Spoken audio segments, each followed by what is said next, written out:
Саламатсыздарбы, Нур СТВ каналында жаңылыктар топтому. Акыркы сааттардагы жаңылыктар менен таанышып алыңыздар. Бүгүнкү чыгарылыштан кыскача. Алмазбек Атамбаев бүгүн суракка барбайт. Жээнбеков Батукаевди бошоткон судьяны иштен алды. Депутаттын уулунун атат алып жаткан жол кырсыгынан дагы бир адам каза тапты. Алдыда ушул жана башка жаңылыктар туурасында кененирээк маалымат. Биздин каналга подписация болуп, видеого лайк басып, жаңылыктар менен өз убагында кабардар болуп туруңуздар.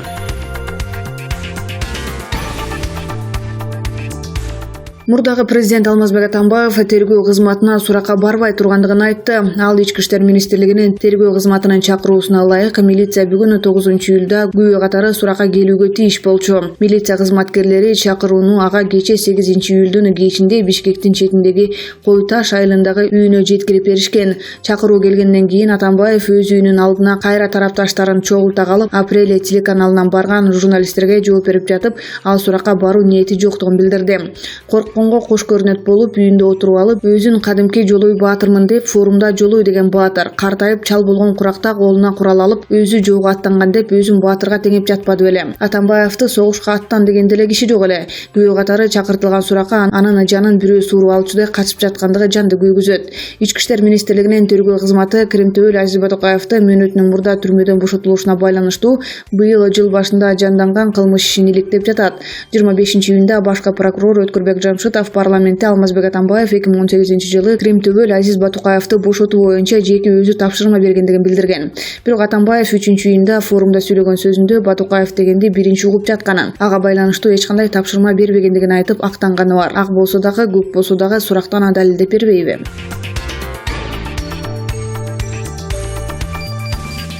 Коопсуз шаардан түшкөн каражаттын бир бөлүгү тез жардам кызматынын материалдык техникалык базасын жакшыртууга жумшалат. Бул туурасында өкмөттүн маалымат кызматы кабарлады. Эреже бузуудан түшкөн айып пулдарды пайдалануу тартибин бекитүү жөнүндө токтомго өзгөртүүлөр киргизилип, тийиштүү чечимге премьер-министр Мухаммедкалый Абылгазиев кол койгон. Документке ылайык тийиштүү тараптарга каражат бөлүштүрүлгөндөн кийин Финансы министрлигинин эсебинде калган сумманын 50% милдеттүү медициналык камсыздандыруу фондуна которулат. Ал каражат тез жардам унааларын алууга, медициналык жаңы станцияларды ачууга, керектүү материалдык техникалык жабдууларды сатып алууга жумшалмакчы.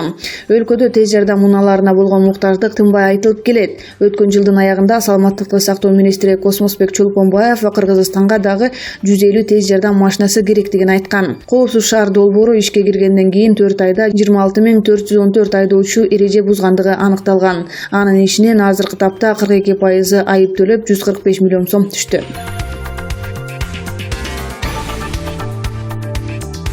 Президенттин аппаратынын соттук реформалар жана мыйзамдуулук бөлүмүнүн мурдагы башчысы Манас Арабаевди үй камагына чыгарышты. Мындай чечимди 2019-жылдын 5-майында 1-май райондук соду кабыл алган деп кабарлашты бир нече күн мурда. Бирок улуттук коопсуздук мамлекеттик кызматынын маалымат кызматынан бул маалыматты тастыктоодо бир аз кыйналышты. Вести сайты так жоопту баары бир ала алган жок. Башкы прокуратура чалсаңыздар дагы жакшы болмок деп жооп беришти маалымат кызматынан. УКМКнын тергөө абагы бирок ишти прокуратура жүргүзүүдө. Башкы көзөмөл органынын маалымат кызматында буга таң калышты. Тергөө УКМК жүргүзөт. Түшүнүксүз, эмне үчүн алар бизге шылтап жатышат дешти ал жактан Вести сайтына. Бул маселенин бизге тиешеси жок. Эске салсак, 2018-жылдын 15-майында Атамбаевдин соттук системасынын куратору аталган Манас Арабаевди Кыргыз Республикасынын президентинин соттук реформа жана мыйзамдуулук бөлүмүнүн башчысы кызматынан бошотушкан. 2018-жылдын апрелинде депутат Тынчтык Шайназаров Манас Арабаев соттук системанын ишмердүүлүгүнө кийлигишип жатат деп билдирген. 2019-жылдын 2-июнунда аны чет элдик инвесторлордун ишкердик объектилерине рейдерлик жасаган белгисиз топтун кызыкчылыгында кызматынан кыянаттык менен пайдаланган деген шек менен кармашып, УКМКнын тергөө абагына киргизишкен. Арабаевга паракорчулук беренеси менен айып тагылган. Бир канал күн мурда Ала Тоо 24 телеканалындагы көлөкөлөр инвесторлордун мүлкүнө көз арткан Атамбаевдин жакын кишилери деген фильмде Манас Арабаев мурдагы президенттин аялы Раиса Атамбаева БЛС курулуш компаниясына байланыштуу сот процессин чечүүгө көмөктөшүү судья Эльвира Жаркеевага тийишпөөнү сурангандыгын билдирген. СДФКнын маалымат катчысы Кундуз Жолдубаева ал берүүнү Алмазбек Атамбаевди колдогон митингдин алдындагы атайын жасалган агынды деп атаган.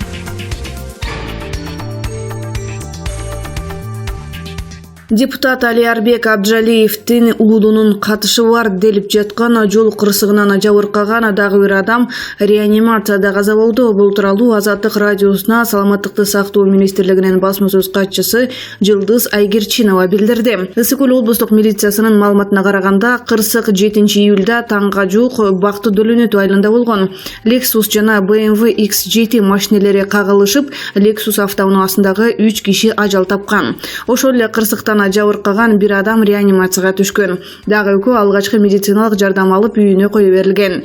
Бишкектеги травматология жана ортопедия элемизилдөө борборунун директору Сабырбек Жумабеков Азаттыкка Темирлан Токойбеков аттуу адам ушул ооруканада дарыланып жаткандыгын тастыктады. Мээси чайкалып, жамбашы сынганын, бирок өмүрүнө коркунуч жок экендигин билдирди.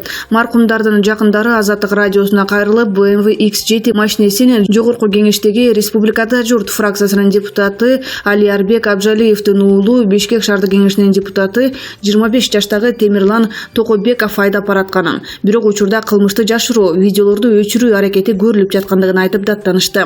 Милициянын маалыматында BMW X7 каракол тарапты көздөй бара жатып, каршы тилкеге чыга калган Lexus менен кагылышкан. Машинелердин бирин Токойбеков айдап бараткандыгы тууралуу расмий маалымат жок. Азырынча Токойбековдун өзү же жакындары менен байланышуу мүмкүн болбой жатат. Абджалиев президент Сооронбай Жээнбековдун кудасы экендиги маалым.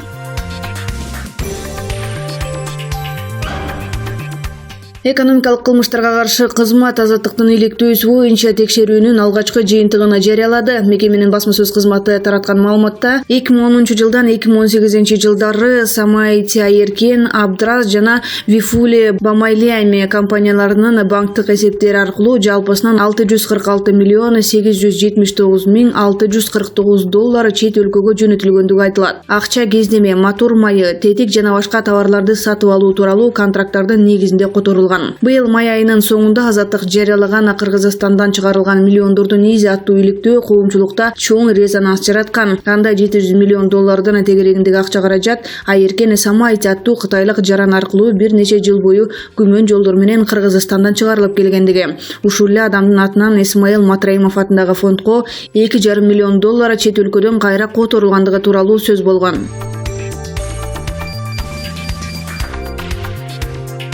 Президент Сооронбай Жээнбеков бүгүн 9-июлда Швейцарияга учуп кетти. Бул тууралуу мамлекет башчынын маалымат кызматы билдирди. Ага ылайык Жээнбековду Швейцариянын президенти Ули Мауэр расмий визит менен чакырган. Сапардын Жээнбеков Швейцариянын президенти Ули Мауэр федералдык жыйындын улуттук кеңешинин төрагасы Марина Карабио-Гушетти жана Швейцариянын улуттук банкынын төрагасы Томас Йордан менен жолугушат. Анда соода экономикалык банк чөйрөсүнө, Кыргызстандын экономикасынын перспективдүү секторлоруна инвестиция тартууга, парламенттик демократияны курууга басым жасоо менен эки тараптуу кыргыз-швейцариялык мамилелерди илгерилетүү маселесин талкуулоо пландалууда. Экономика, финансы, туризм, региондорду таза суу менен камсыз кылуу жана башка чөйрөлөрдөгү документтерге кол коюу күтүлүп жатат. Мамлекет башчысы ошондой эле Швейцариянын ири бизнес өкүлдөрү менен жолугат. Ага Кыргызстандан барган ишкерлер катышат. Расмий делегациянын курамы Тышкы иштер министри Чыңгыз Айдарбеков, президенттин аппаратынын тышкы саясат бөлүмүнүн башчысы Данияр Сыдыков, Кыргызстандын Швейцариядагы атайын жана ыйгар муктуу элчиси Данияр Мукашев, Жогорку кеңештин депутаты Аида Исмаилова, Жогорку кеңештин депутаты Аптандил Кулбараков, экономика министри Санжар Муканбетов, финансы министри Бактыгүл Жээнбаева, Улуттук банктын төрагасы Толкунбек Абдугуловдор кетишти.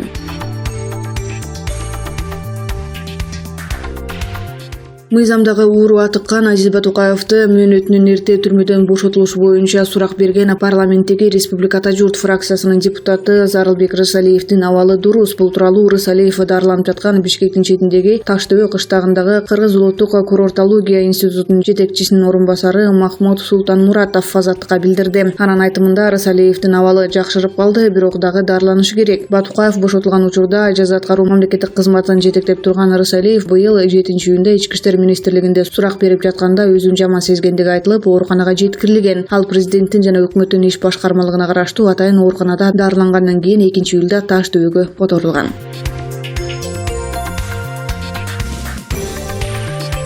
Бүгүн 9-июлда Алмазбек Атамбаев Ички иштер министрлигинин башкы тергөө башкармалыгына күбө катары чакырылган. Супер KG порталына экс-президенттин жактоочусу Сергей Слесарев билдиргендей, Атамбаев бүгүн суракка барбайт. Алмазбек Атамбаев кечээ журналисттердин суроолоруна жооп берип жатып, Ички иштер министрлигине барбай тургандыгын айткан. Ал айткандагыдай эле бүгүн суракка барбайт. Себеби кечээ суракка чакыруу анын үй бүлө мүчөсүнүн колуна тапшырылган эмес. Ички иштер министрлигине чакыруу партиянын өкүлүнө тапшырылган. Бул тууралуу Атамбаевди Жогорку кеңеш экс-президент статусунан ажыраткандай эле мыйзамсыз. 2019-жылдын 15 май күнү Жогорку кеңеш кабыл алган токтом легитимдүү эмес. Себеби 57-беренеге ылайык Жогорку кеңеш статусунан ажыратуу укугуна ээ эмес. Мен Алмазбек Шаршеновичтин жактоочусу катары Ички иштер министрлигине тиешелүү жооп жана кат жолдойм деп билдирди Слесарев. Айта кетсек, чакыруу кечээ 8-июлда Алмазбек Атамбаевдин кой таштагы үйүнө жеткирилген болчу. Ички иштер министрлигинин кызматкерлери таштаган чакырууда экс-президент кайсы иш боюнча күбө катары чакырылып жаткандыгы жазылган эмес.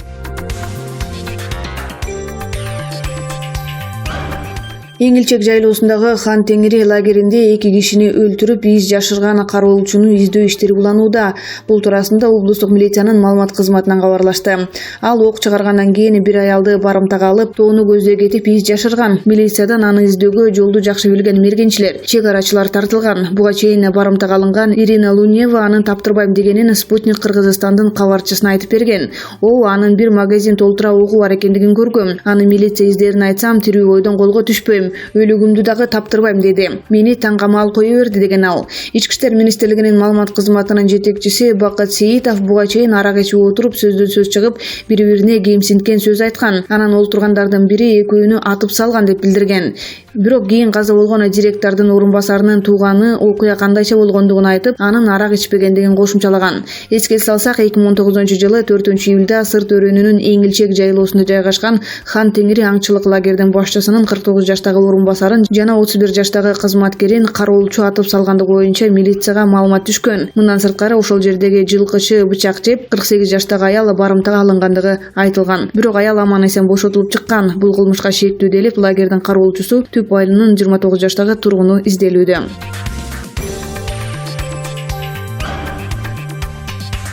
Крим Төбөл Азиз Батукаевди бошотуу жөнүндө чечим чыгарган судья Жапар Эрматов кызматынан убактылуу четтетилди. Мамлекет башчысы Сооронбай Жээнбековдун бул тууралуу жарлыгында судьялар кеңешине караштуу тартип комиссиясынын сунушу жана башкы прокурорго жазык жообуна тартуу жөнүндө макулдук берилгендигине байланыштуу Нарын облусунун район аралык сотунун судьясынын ыйгарым укуктарын жүргүзүп жаткан Жапар Эрматов жергиликтүү соттун судьясынын кызмат ордунан убактылуу четтетилгендиги айтылат. Эрматов 24-июнда улуттук коопсуздук боюнча мамлекеттик комитетинин тергөө абагына 22 августка чейин камакка алынган. Быйыл майда башкы прокуратура Эрматов жөнүндө материалдар 335-берене жана 319-беренелер менен кылмыштардын жана жоруктардын бирдиктүү реестрине катталгандыгын кабарлаган. Сотко чейинки өндүрүш иштерин жүргүзүүдө Ички иштер министрлигинин тергөө кызматына тапшырылган. Эрматов Нарын шаардык сотунун судьясы болуп иштеп жатканда 2013-жылдын 9 апрелинде жаза аткаруу мамлекеттик кызматынын Батукаевдин оордарды тууралуу материалдарын кылдат илектебей туруп, аны канааттандырып, Крим Төбөлдөн Кыргызстандан чыгып кетишине шарт түзгөн деп айыпталууда. Эрматов Батукаев Кыргызстандан чыгып кеткенден 3 жылдан кийин мурдагы президент Алмазбек Атамбаевдин буйругу менен Нарын район аралык сотунун судьясы болуп дайындалган. Мыйзамдагы ууру атыккан Азиз Батукаевдин мөөнөтүнүн мурда мыйзамсыз бошотулушуна байланышкан кылмыш иши быйыл жыл башында жанданып, 10дон ашык киши кармалган.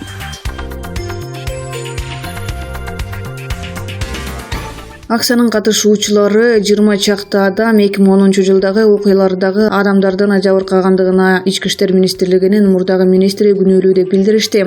Ошондуктан алар жогорку инстанцияда бул чечимди жокко чыгарууга аракеттенишет. Апрель революциясынын катышуучусу Өсүнбек Жамансариев ЖМКдагы маалыматтарга ылайык актоо тууралуу өкүмдү акыйкат болду деп айтканга болбойт деп белгиледи. Бир тараптуу айта албаймын, бирок Конституцияда жазылуу. Куралданган аскери күчтөрү менен митингди басууга болбойт деп түшүндүрдү ал Вести KG сайтына. Кангантиев Ички иштер министрлигинин башчысы болгон. Ошондуктан ал өзү таласта болгон чактада анын аракеттеринде туура эместиктер болгон. Ошондой эле Жамансариев ЖТКдан каза болгон президенттин администрациясынын мурдагы башчысы Медет Садыркулов тууралуу дагы эскертти. 2010-жылдан кийин жүргүзүлгөн иликтөөнүн жыйынтыгында аны муунтушуп, жасалма кырсык автоавария уюштуруп, андан кийин автомашинада жардырышкан. Башында болсо бул адам өлтүрүүнү күтүлбөгөн кырсык деп эле таанышкан болчу да деп баса белгиледи ал. Бирок апрель революциясынын аймагынын баатыры Расул Умбеталиев соттун чечими кандай гана болбосун аны кабыл алуу керек дейт. Мен өзүмдү сот көрсөткүм келбейт. Ошол эле учурда бирөөгө күнөө таккым да келбейт деп билдирди Вестикейджи сайтына ачык айтты. Анан 20 миллион долларды урдаганбы жокпу жана 2010 жылдагы окуяларда күнөөсү кандай маганы чечүү ыңгайсыз. Ошол үчүн соттор бар деп ойлоймун. Умбеталиев апелляция берүү үчүн прокуратура жана башка инстанциялар бар деп белгиледи. 2019 жылдын 5-июлунда 1-Май райондук соту Молда Муса Кангантиевди актады. Айыптоочулар аны 6 жыл эркинен ажыратып, 100 000 сом айып төлөөнү талап кылышкан.